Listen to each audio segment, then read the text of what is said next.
Ministry.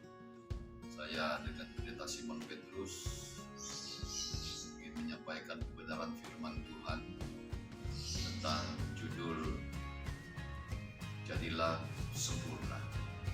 Saya akan bacakan firman Tuhan yang terdapat di dalam Ayub pasalnya yang ke-23 ayat yang ke-10, berkata demikian.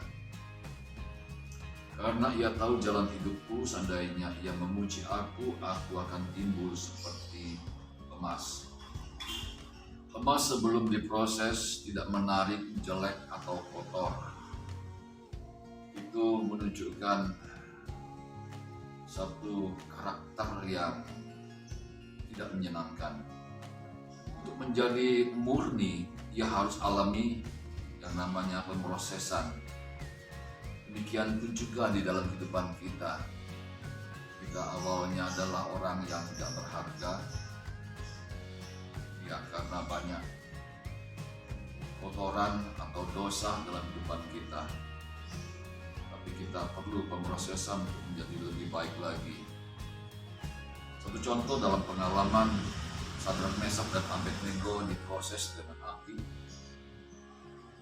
Banyak orang yang nampaknya saleh, tapi dia salah di hadapan Tuhan karena mereka belum diproses dengan api, sehingga mereka merasa diri mereka hebat, merasa diri mereka bangga, merasa diri mereka berhasil. Tapi pada waktunya nanti dikatakan di dalam Matius pasal 7 ayat yang ke-21 mulai sampai 23, mereka ditolak Tuhan, mereka diusir Tuhan. Karena apa? Karena mereka tidak belajar sesuai dengan rencana Tuhan, yaitu pemrosesan belum terjadi dalam kehidupan mereka. Di mana pada akhirnya kita pun juga akan sama pada waktunya diproses. Apakah kita nanti diproses kita timbul seperti emas, seperti Ayub ini, ataukah seperti perak, seperti batu, seperti kayu, rumput, atau jerami. Setelah diproses, barulah kelihatan warna aslinya orang itu atau benda itu. Dan itu yang disebut sebagai sempurna. Inilah juga yang dikatakan oleh Rasul Paulus di dalam suratan 2 Korintus pasal 13 ayat 9b, supaya kamu jadi sempurna. Tuhan Yesus pun juga berkata di dalam Injil bahwa hendaklah kamu sempurna